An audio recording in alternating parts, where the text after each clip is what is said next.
โอ้ลอยเกินปึ๊บตุ่มเข่าเด้อันนี้จะถือกินน้ำทางเด้อขอบใจเด้อมากินอยู่หน้าเด้อเราเอารถไถมาคนดินแล้วก็มาเลยกินมาเลยเฮ้ไปโอเคเด้อรถบุมิตาอันตรายเพราะควันกุบอย่างที่แหละ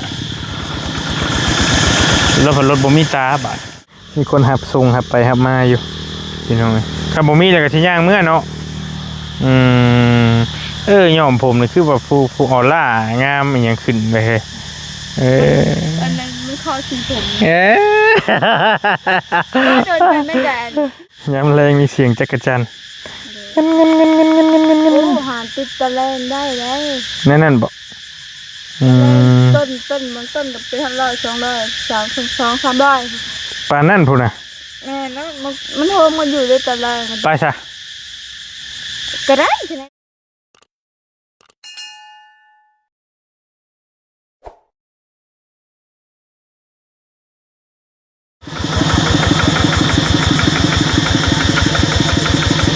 บ่ได้ลืมข้าวเต้นี่กี่ถอยมาอยู่บ่โอ้ทางระบาเพิ่นสิเอาข้าวมือที่เป็นไฟซื้อมาให้เท่านิ้วบอกพวกเราเบิ่งคลิปเห็นผ่านๆก็ว่าของเท่านิ้วเดี๋ยวหน่อยเนาะ โอเคเอาบอลลี่ยังอยู่ที่ใหม่น้องน้อยเดี๋ยวพี่น้องได้ช่วงค่ำเป็นคนสุดท้ายสุดคือเก่าพี่น้องอยู่ร่วมกันมีอ้ายแล้วกับประตูพอแล้วได้ว่าผู้เดียวเจ้าได้ จะแข็งแกร่งอยู่แล้วโอ้มันก็ได้ค่อยโอ้ลอยเกินปึ๊บตุ่มเข่าเด้อันนี้จะถือกินน้ำทางเด้อขอบใจเดี๋ยวถ่ายแป๊บนึงจะเอานั่นให้จะเอาขนมให้เรามากินกันโอ้ตักมาจากทางไหนอันนั้นกันคุมมาเป็นเข่าของน้ำมึกจุกนั่งหน่อยเลยโอเคมันมีกับมาม่ากับขนมอยู่ในนี่เอาให้แล้วอันนั้นป่ะเด้อมากินอยู่หน้า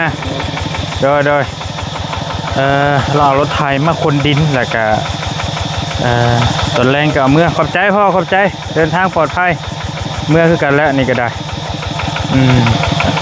ประมาณอื่นก็น่าจะแล้วแหละเนาะคนดินเขาก็ได้รถผมมีตาครับ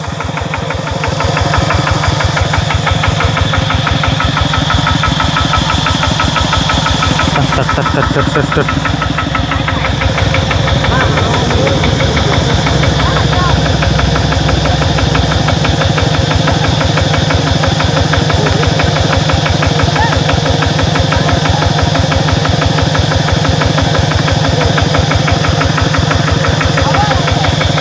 น้ำแข็งให้แล้วถึงมากินน้ำกระตุกเด้ห่อนทำไงไป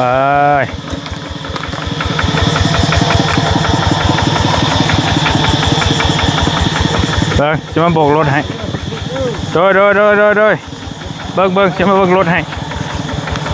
รถผมมีตาใช่ไหมเดี๋ยวมาเบิ้งรถให้ขึ้นเลยเดี๋ยวจะโบกรถให้แล้วก่อนว่าขึ้นมากระโดดขึ้นมาก็พี่น้องแต่รถผมมีตาครับโอเค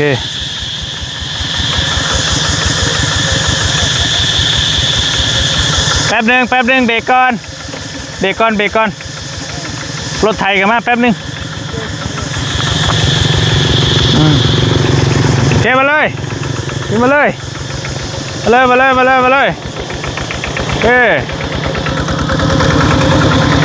ไปโอเคได้รถบุมิตาอันตรายเพราะควันกุบ อย่างที่แหละรถรถบ่มีตาบาดถ้ารถแบบว่าไปไวเนี่ยโอ้อันตรายพี่น้องไอ้รถมันขึ้นมาในโน่นนี่เด้ต้องได้ขึ้นไปพุทธ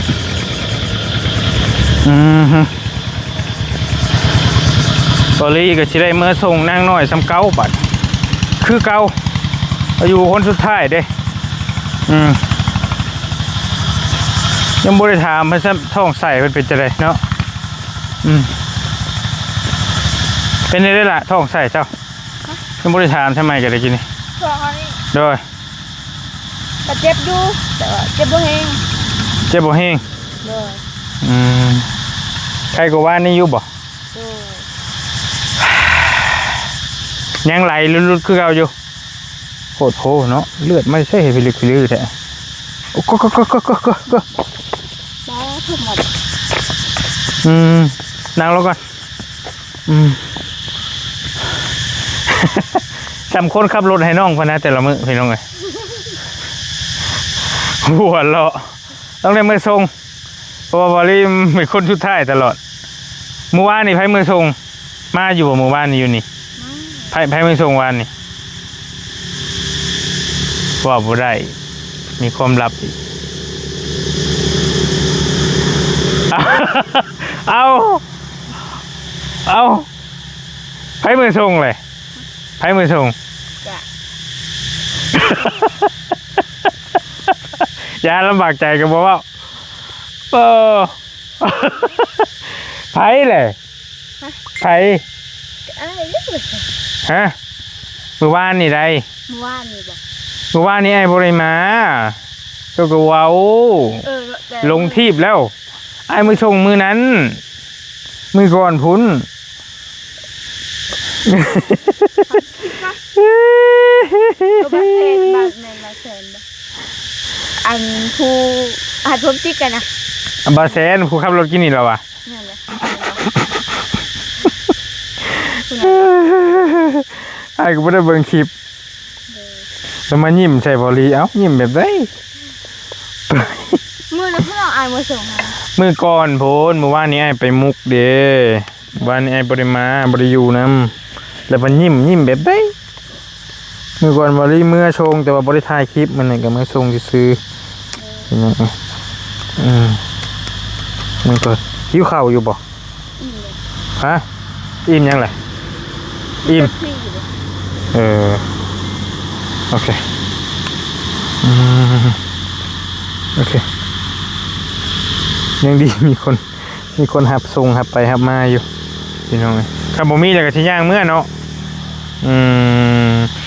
ย่อมผมนี่คือแบบผู้ออร่างามอย่างขึ้นไปเลยอันนั้นไม่ข้อสีผมโดนไปไม่ได้ที่ไหนเลยนั่นด้วยนี่มันแปลกตาบ่แม่นแปลกตาเลยถ้าสีย้อมสีแดงย้ำแรงมีเสียงจักรจันโอ้หาติดตะแลนได้เลยนั่นบอกต้นมันต้นกับเป็น100 200 300 ปานนั่นพูดนะแม่นะมันโฮมมันอยู่ด้วยตะแลนไปซะก็ได้ที่ไหนมีไพ่ได้ไพ่นั่นมานี่ดิอันเดียวนะฮะอันเดียวนะเอากระดามีอยู่น้ำรถอีกมีอีกมันมีไม้ต้อยแบบอันบ่ต้องใช้ตังค์บ่เขาต่อยบ่ยังมาคืนนี่ก็ได้นี่เป็นทองซีมันมีตังค์เลยกับอันนี้ทองยางเห็ดแบบอันกวบเขียดเลยก็เห็ดอย่างนี้อ๋อติดมือไม้อันบอกก็จะเอาตังค์มาแล้วกับติดผงหลังคุบนะเอากลางคืนเลยบ่ให้ว่าสิดอกแต่ก็หูอยู่ให้เห็นบ่ได้FC ที่ตามบอลลี่มาตลอดที่จักกิดเกี่ยวกับสัตว์กับสิ่งจะถามว่าอยากบ่อยากอยู่ จะให้ขากินขาบ่ได้เห็นบ่ได้กินอยู่ว่าเจ้ากินอยู่ขิวตีงอีกแล้วขิวมันคือดีใช่ปะลองตีมันด้วยตีลีก็มาเป็นลองมึงตี ซีรีส์จะ บ่เป็นได้ติงยังเงือกอยู่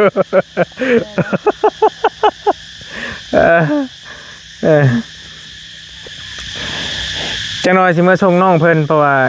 กินนี่กำลังวุ่นเรื่องคนดินคนดอนก็ยังบ่ได้ถามข่าวว่าเป็นจังไดเรื่องท้องเรื่องไส้เพราะว่า FC ก็ติดตามอยู่พี่น้องนี่เนาะเฮ็ดจังไดสิได้ไปไทยบ่หรือบ่ได้ไปบ่หรือจังใดก็จังว่ากันแหละมื้ออื่นบ่รีก็สิบ่ได้อยู่แต่ว่าคันต่อไปก็สิอาจสิว่างอยู่1 2 3เพราะว่าต่อไปอาทิตย์ละ2เทื่อบัดบ่ได้ไปเรื่อย เดินอ้ายก็ไป เจ้าอยากได้หยังบ่ บ่มี อยากได้เราเอาเงินมาสิซื้อมาให้ บ่มีเงินมันบ่มีแลกได้มีแลกแต่บ่มีเงิน มันไปใช้เบิดเงิน จ้ะมันแล่นตัวเอง เอ้ย นี่จะไปฮันเวียดเท่าไหร่ มันเป็นไปอยู่น้ำเวียดเบิดเลย นั่นแหละ ซื้อหยังหันเวียด ที่ว่าเติมใจเลย บัตรเติมใจอากุย ขาดบัตรโอ้อยู่บ่ได้อีก แต่ต้องอยู่กับโลกโซเชียลของมือนี่แม่นบ่คิดอยู่หั่นแหละคิดลงไปลงมาอยู่หั่นแหละบ่ แม่นคือว่าสิบ่ยังก็ยากเขาว่าได้ยุบได้ ขอแค่ได้เบิ่ง ก็ดีใจแน่ใจแล้วจ้ะมีโทรศัพท์หนูอยู่ก็บ่ได้ ง่ายลึกสิเลยเติมเรื่อยที่บาทเจ้า เด้อ เติมทีละ10,000 เด้อ จักมือเติมทีนึงล่ะ เสือกับมือครึ่ง2 มื้อ มือครึ่ง เติมรายเดือนแบบบ่แฮงเติมหันเวียดนะเติม80,000 มันบ่แม่นรายเดือน บ่แม่นบ่ คันรายเดือนมันเฮงคือของอ้ายนี่200,000เดือนนี่ อันนี้80,000บ่ได้แฮงเด้อเบิ่งหยังก็ยากที่หืน บ่ได้หึนสัญญาณคือเฮงอยู่ได้ในบ้านเจ้าเนาะ แฮงแต่ว่าอันนั้น ลักอยู่ใกล้ๆนี่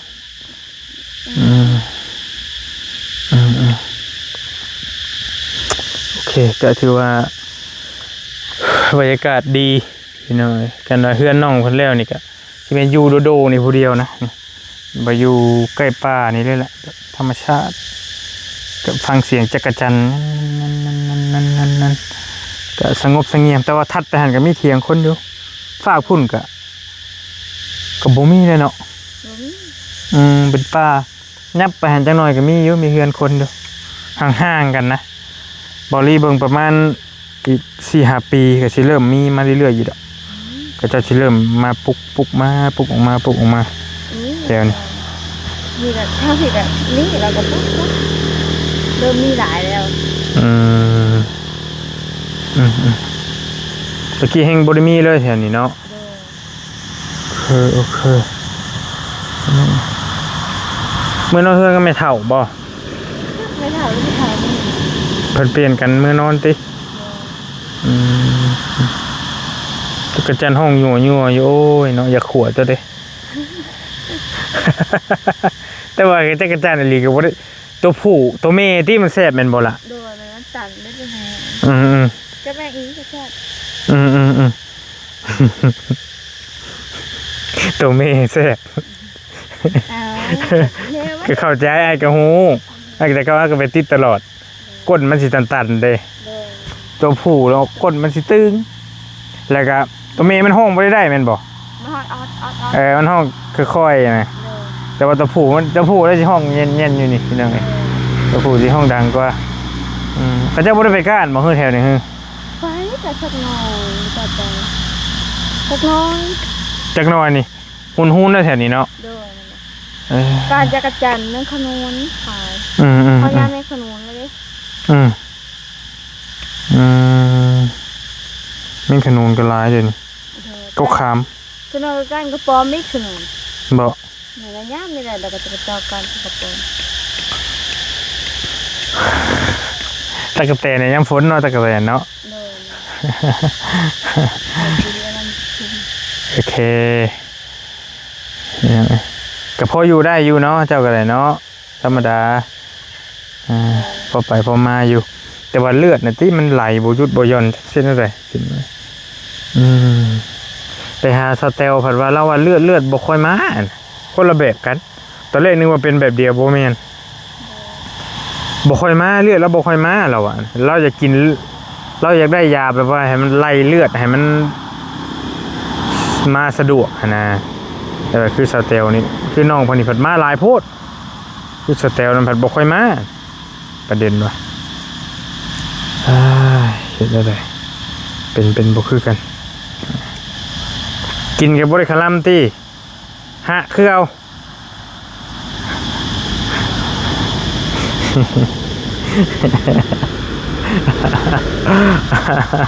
คนบางคนกินแซ่บครับเอ้ยเนาะเฮ็ดได้น้ำเขาอดจนนะพ่อย่างที่เด็กโลดจะเสียขึ้นมันบ่มีแห้งแม่นบ่แนวมันคนอดข้าวแบบจักเมื่อยไปเลยเมื่อยแบบทั้งเททั้งข้าวไปเลย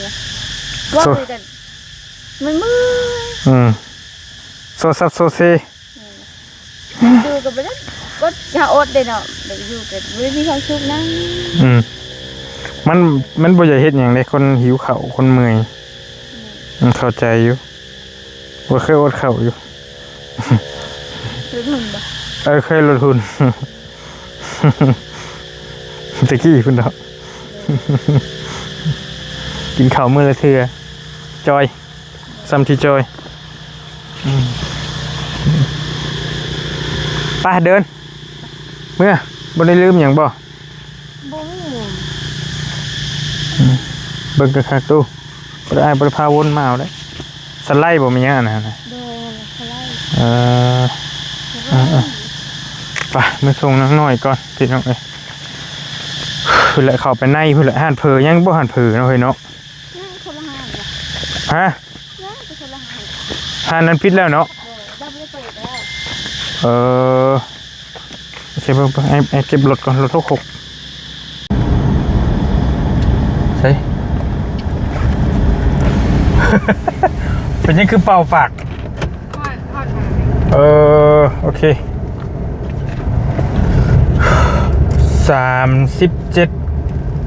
องศาพี่น้องในรถทิศตัวอ่อนเกินด็อกเตอร์ไหวแล้วนอนกลางคืนให้หมูว่าวอะไรเนาะอยู่เพื่อนเจ้าเนาะดึกแล้วมันก็สิเย็นอยู่ตีเห็นว่าก็ได้ช่วง2-3 โมงบ่าย 2 บ่าย 3นี้นอนจังโมงล่ะแต่ละมื้อหัวเลาะเอาแท้ๆนอนจังโมง 8-9 โมงโอ้นั่นบอกรับตาซื่อๆบอกคือจังได๋ก็รับตาก็ตื่นมาแล้ว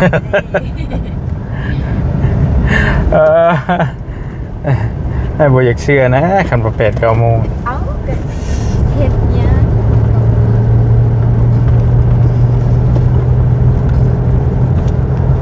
ลมก็ไผแต่ละมื้อลมก็ไม่เท่าบ่ไม่ลมเลยนอนเช้าก็เบิ่งโทรศัพท์พออยู่นำโทรศัพท์คู่มือเนี้ยเลยผู้เฒ่าเพิ่นก็ยอมเป็นอยู่เพิ่นก็เคยอยู่ไปนั่นแหละก็บ่ได้เบิ่งหยังก็นอนไป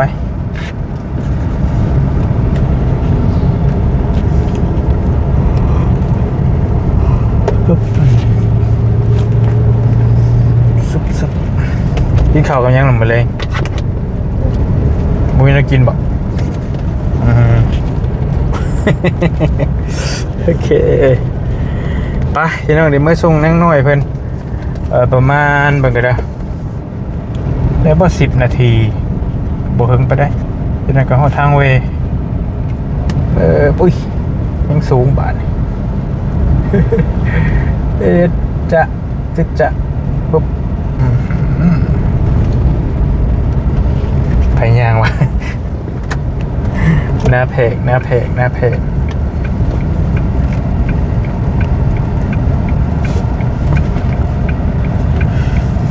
ยามนี่แหละพอมือส่งอยู่แต่ยามฝนได้ยอมแล้วไปสิมือส่งเจาะเมื่อบ่ได้แท้ๆเป็นอะไรมือแท้ๆกันผลลิ้นในทางเขาบ้านน้องกันนี่ลิ้นจาก ไปเบิ่งคลิปเก่าๆก็ได้ช่วงเฮ็ดเฮือนให้บ่าวนุ่มสาวต้าเพิ่นปุ้ยรถปั่นสิว่าบ่เข้าบ่ได้แท้ๆดีรอได้ทางเขาบ้านน้องมันยอมเลยกำลังเลี้ยวเขาฝนก็บ่ตกแต่ดนเลยพี่น้องจะหึงเลย ทุกยามเลยน้องนักชีวิตยามฮ้อนยามแดด 4 เดือนบ่แม่นบ่ฤดูร้อน4ฤดูหนาว4ฤดูฝน4เด้ปีหนึง22เดือนประมาณนั้นแหละปึ๊บพับปึ๊บพับปึ๊บพับ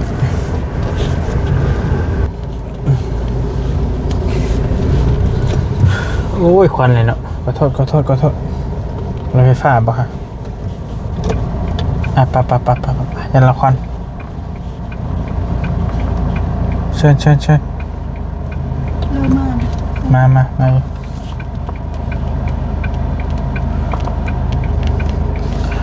เข้าใจหัวอกเวลารถใหญ่ผ่านนะพี่น้องเขาขี่รถน้อยเลยควันไม่ยังดอกกุ๊บ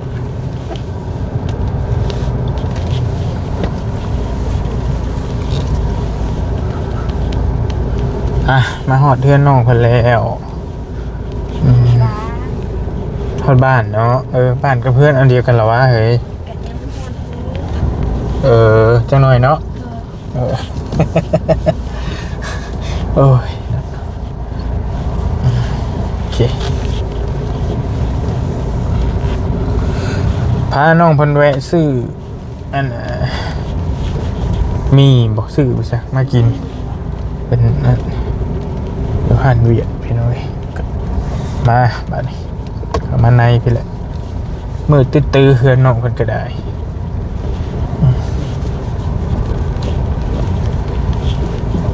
แต่สิฮ้อนแล้วเนาะเอายังวีฮ้อนพัดลมเจ้านั่นก็คืออันนั้นคือเห็นอยู่พัดลมฉากแบตเจ้าน่ะไผเอามาให้ตอนนั้นนะ มันถามมันอยู่จะใช่ ยังใช่อยู่บ่โอเคไป เครื่องลาย ผมแดงพิงเชือกมันเป็นลายโตพิลึกแท้ 3ตู้4ตู้ ใช่มื้อนี้บ่โอ้ เอามันแดดดิตอนนี้ก็พ่อครูออกไปขอบใจเด้อ โอเคขอบใจละ บาย เจอกันไหมโดยโอ้เอาอะไรเฮ้ย โอเคมาส่งน้องน้อยเพื่อนตอนนี้แกเป็นเวลา 19:09 นาทีหรือว่า 7 โมงแรงพี่น้องมาแต่พุ่นกะประมาณ 6 โมงแก่ๆนี่แหละเพราะว่ามันขับรถไวบ่ได้ทางเข้าบ้านน้องเป็นควันกุบทางก็อลกจกเจ็กเนาะมาส่งน้องน้อยเพิ่นก็เป็นเคสหนึ่งที่เฮากำลังติดตามกันบอลลี่ก็มาส่งเรื่อยๆถ้าได้มาหั่นนะมาส่งตลอดเพราะว่าบอลลี่มาถ้าว่างหั่นนะถ้าว่างก็มาส่งน้องเพิ่นอยู่บ่จะกำใจดำหรอกแล่นเข้ามาส่งเรื่อยๆอยู่ถ้ามื้อใดบ่ได้มาถ้าบ่มีโอกาสว่างแล้วก็ให้คนอื่นมาส่งเมื่อวานนี่คือว่าบ่แสนมาส่งบอกว่าซั่นน้องเพิ่นก็ติดตามเคสน้องเพิ่นในตอนต่อไปกำลังช่วยเหลือเพิ่นเรื่องเฮือนเรื่องซ่านเรื่องการเจ็บการเป็นน้องน้อยนี่ก็หลายอย่างน้องเพิ่นก็ลุ่มเล่าเจ็บท้องเจ็บมดลูกนี่แล้วก็สิเฮ็ดเฮือนนี่แล้วก็ปานนั้นรถจักรเพิ่นก็อยากได้จักแนวใดเบิ่งตัวจริงก่อนเนาะอยู่ดีมีแฮงติดตามเคสน้องเพิ่นในตอนต่อไปสำหรับคลิปนี้สบายดีร่ำรวยพี่น้องบ๊ายบาย